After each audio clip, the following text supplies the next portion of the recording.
Hi, I'm Bob Sweeney for the City of Juneau Cable Channel 991. Today we are at the Juneau Community Gardens with Marianne Zastrow. Good morning, Marianne. Good morning. All right, so we're going to be taking a look at these beds that you have here, huh? Correct. All right, good. And you have a bed here. I have a bed here too. Okay, let's go take a look. Okay. Hi, this is Cindy Wilkins' garden, and she just rented it this year. She's a very excited garden. She calls the garden her little miracle. She's here almost every day with her dog, weeding and just taking pictures and enjoying what she says has developed into her miracle. So she's got pretty healthy plants here, and she planted the marigolds. She's amazed how they spread. She's harvesting often and just having a really good time.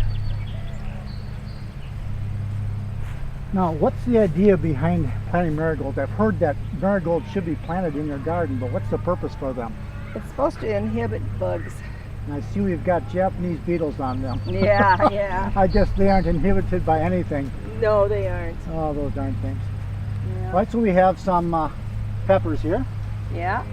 And a weed. Yeah. She's good. And she planted the marigolds right in the blocks that surround the bed. Right. A lot of people have put flowers in the blocks. Okay. So peppers and carrots, tomatoes. Basil. Let's go take a look at that.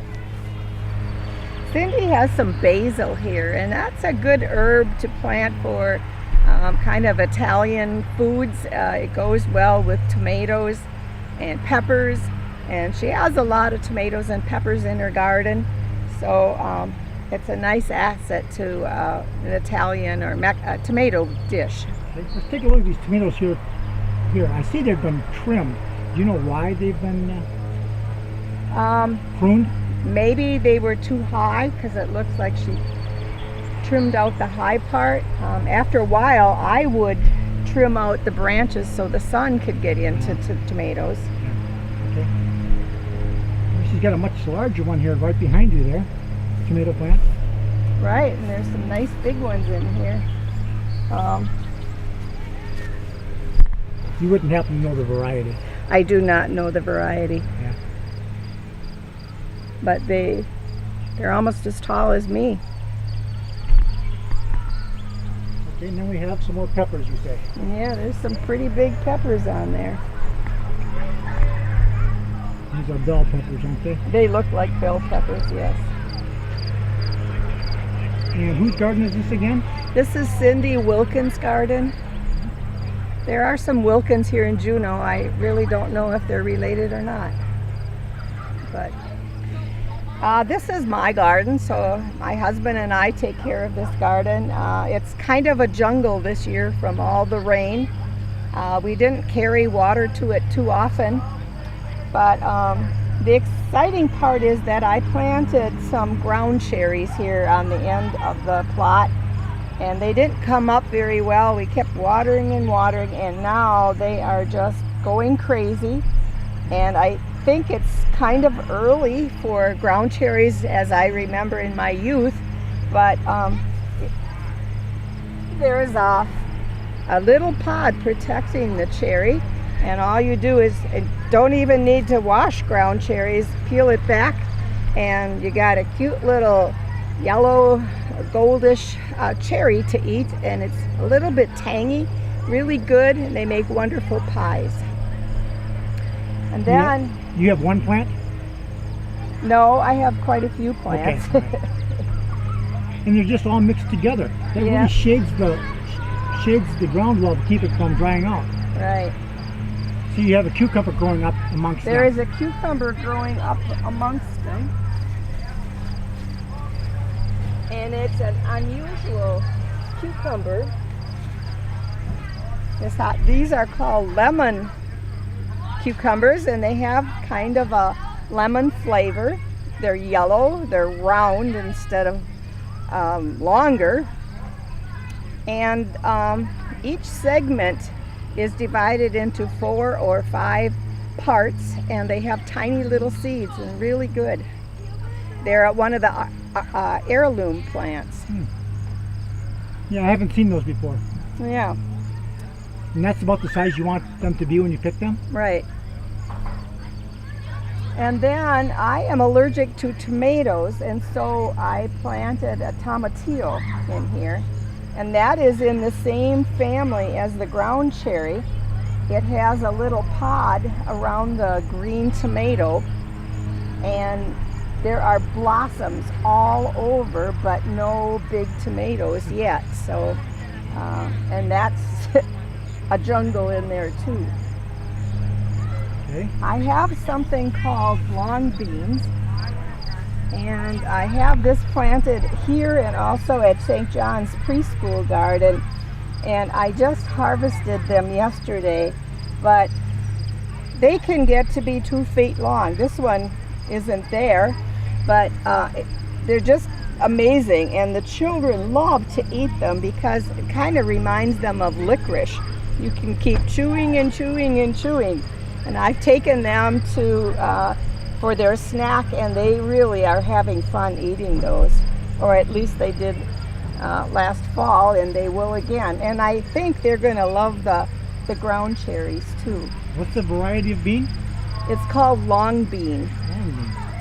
It's more popular in the Asian countries, Indonesia, Japan, and that, and actually, the package from Burpee said that they're not supposed to be frozen like we freeze the green beans. They're supposed to be used more for stir fry. But really good and really unique. But they need a strong support system to hold them up because they get pretty heavy. Then in here I planted yellow squash, and I harvested some yesterday, and the leaves are really heavy and gigantic. Right now I don't see any. Oh, there's one over there to harvest. Those are summer squash?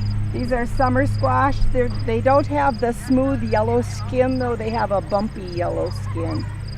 So it's a little different variety. I guess I didn't even know they had the bumps when I picked out the seeds. Okay. And I have eggplants here, but the Japanese beetles have been really, really mean to them. We've got one that's coming here. It's getting a little bit bigger, but the leaves are all destroyed from the Japanese beetles. They have a little purple blossom here where, oh, I just bumped the blossom off, where the plant is going to develop. Here's some here.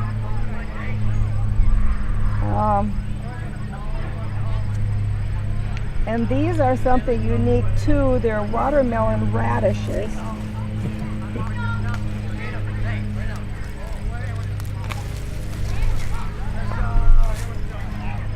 The outside is usually green, and then there is a pink inside, and then a white inside, and then the pink. And they're very good grated, and with grated carrots and raisins and a little sweet sour sauce. But we're keeping blossoming all the time, so I kept cutting off the blossoms. And it tastes like radish? It is much milder than a radish, almost sweet taste. So I will take this baby home and make my salad.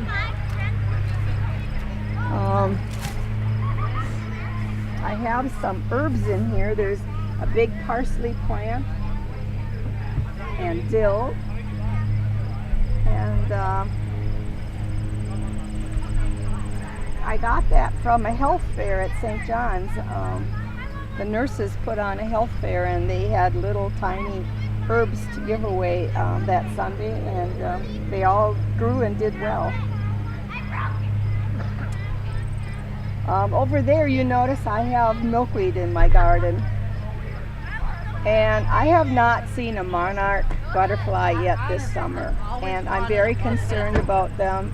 There was a very extensive kill in Mexico 2 years ago, and about 90 plus percent of the monarchs died in a hailstorm. And so I will not destroy a monarch plant anymore. I know they pollinate so many things, and they're so important, and the bees too, and I'm just frightened of all the spray that is being used, that the bees are in trouble and the monarchs are in trouble. So it's very important that we cater to them. You'll be happy to know that I have monarch butterflies amongst my milkweed. Very good. Actually, a lot of different butterflies. Good. I have very nice planting of carrots here. And this is a chance to plug our garden growing contest too. This garden is hosting a vegetable growing contest, and the 9 gardens here are the ones who got to choose what that vegetable was going to be, and it wound up being a tie. There were equal number of votes for carrots and tomatoes, and so the contest is going to be for both of them. And one of the persons in the garden said, "Carrots are so unique. You have no idea what is under the ground until the day you dig it." So it's a complete surprise, and it's kind of that kind of surprise with potatoes too. So that contest is going to be on Saturday, September 16th, and we will be meeting here at the garden, and I have a 4-H judge coming to judge, and you need to have 3 specimens on a plate. The carrots have to have their tops on, and the tomatoes have to have their stem removed. So be interesting contest. So there's a contest of a regular carrot and the most unusual carrot, and then the tomatoes, there's a contest for a regular red tomato, a cherry tomato, and then any other kind of tomato that's any other color, and then also an unusual tomato. So now I have some pretty nice prizes, so if you're listening to this, please consider entering.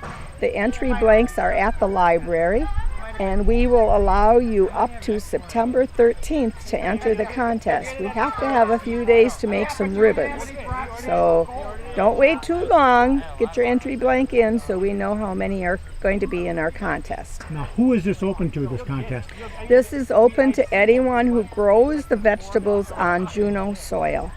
And so that would count for the rural routes too. So if you live in the country and you're Route 1 or Route 2 Juneau, you can enter the contest. And actually, I believe there is a Route 2 Juneau that is actually over by Hustisord, so even some of those people can enter the contest. And maybe I should talk too about, there are certain plants that like warm ground, and potatoes like that warm ground, and tomatoes do too, and peppers. And so my whole end, that end of the garden, is all in plastic. They were planted, I just took a black plastic bag, and it can even be a used one that has some holes in. When I planted potatoes, I just made an X with a knife, put the potato down in there, covered it up, and then after a while we kind of staked the plastic bags with some dirt or a stone to hold it down until the rains and the sun and the wind got that plant growing. And it very much inhibits the weeds in the garden, keeps that soil warm. You're going to have much larger peppers with the warm ground, and the tomatoes too. Does So it cause some kind of a problem when you want to heal the potato? Just plant throw more dirt around the hole where it's growing. Yeah. Last year and this year I planted an item called strawberry spinach. At first the leaves get really big like this, and then on the bottom of each leaf a little strawberry forms. And here is a row of the ripe strawberries, and the leaves have kind of all shrunk. They're giving the strawberries strength to grow, and you can pick the leaves and throw the strawberries in your salad, and they're quite tasty. They taste quite a bit like regular spinach leaves. They don't have a strong flavor, and you can add regular lettuce to your salad too. Throw in maybe some blueberries and some onions and a few nuts, and you got a really good salad. You have garlic as well. I have garlic. And you planted that last fall? I planted some last fall. I couldn't find where they were growing, but then I actually forgot where I planted them. The garlic is in here, and I had thought it was along here. So I replanted some that I got from a talk that we had for the HCE class in April, and a man from Watertown area came, and he had an heirloom garlic that he shared with everyone. And so along this row I broke the garlic into cloves and then planted them, and this part of the garlic is edible now, and then I will pull them out and dry them for winter. Suppose you planted in the spring. I planted these in the spring, and they're still doing well. Okay. You can plant them. They say they do better if you plant them in the fall. You get a kind of a head start. This is Karen Greenwald's garden. She actually rents 2 gardens here at the community garden. And this year she wanted to experiment with straw bale gardening. She and I went to a class in Beaver Dam at the library, and we found out you could buy the bales there, and then they needed to be soaked for about 2 weeks. So she was down here carrying water to her bales for about 2 weeks until the bale got so soft and soggy that she could stick her hand right down into it.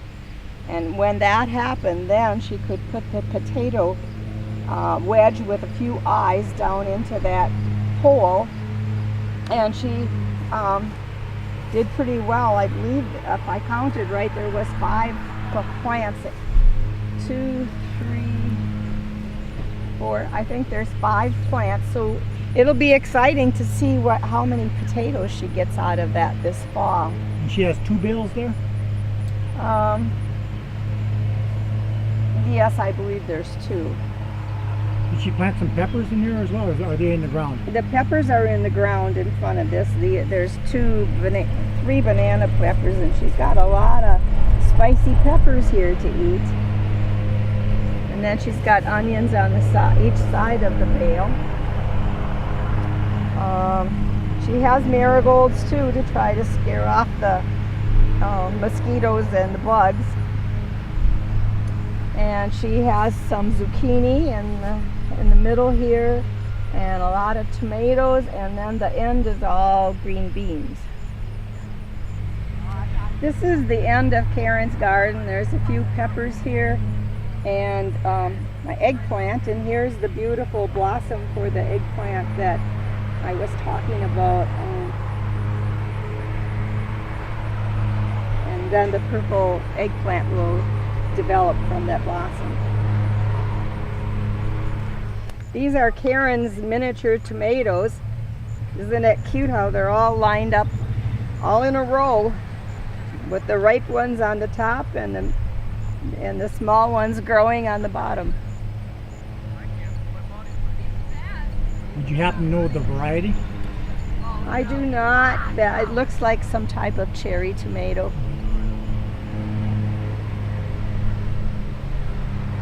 This is the community gardens compost bin, and we had 2 master composters come to the area in June and talk about how to build a compost bin.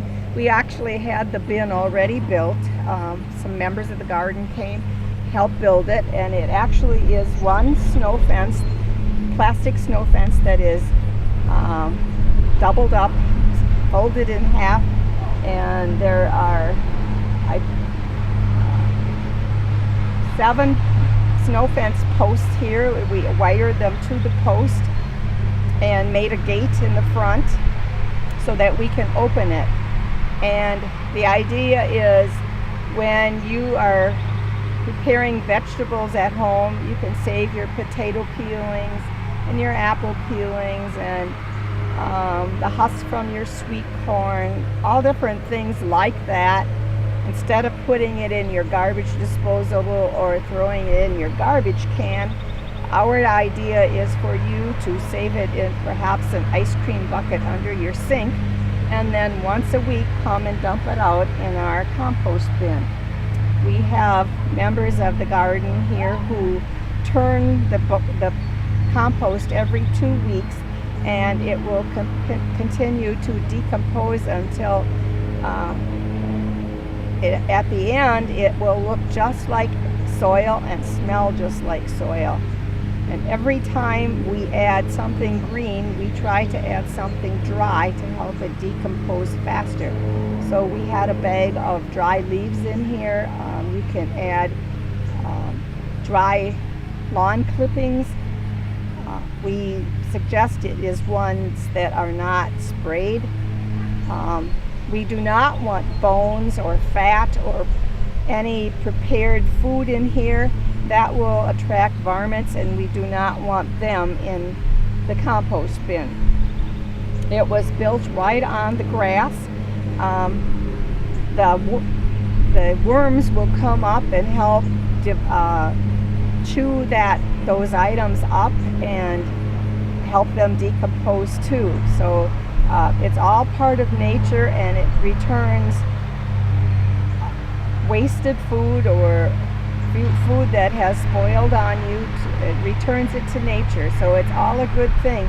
So there are sheets that tell what is allowed in our compost bin at the library, and if we run out, we can make more. We would ask that you pick up one of those sheets and follow it closely and come down here. We designed the bin this year to be right next to the driveway in the parking lot here, so that even when it snows, you can continue to dump out your pail here. The decomposing will stop in the winter when it gets cold and freezes solid, but it will be here in the spring when it thaws, and it will be a wonderful way to use the things that you are going to throw away. But remember, no bones, no fat, no prepared food in the compost bin here. As I have a compost bin at home, but when I am harvesting vegetables here, I would tear the beet tops off or the kohlrabi leaves and throw it in the bin here. The main thing too is you do not throw a whole zucchini in here. It should be chopped into pieces that are about 2 inches wide, so it helps decompose faster. Don't throw a whole apple in or whole watermelon or anything like that. Break it, either throw it and break it into pieces, or bring a knife along and cut it into pieces. So that's about it. Our whole garden is actually part of the Blue Zone project.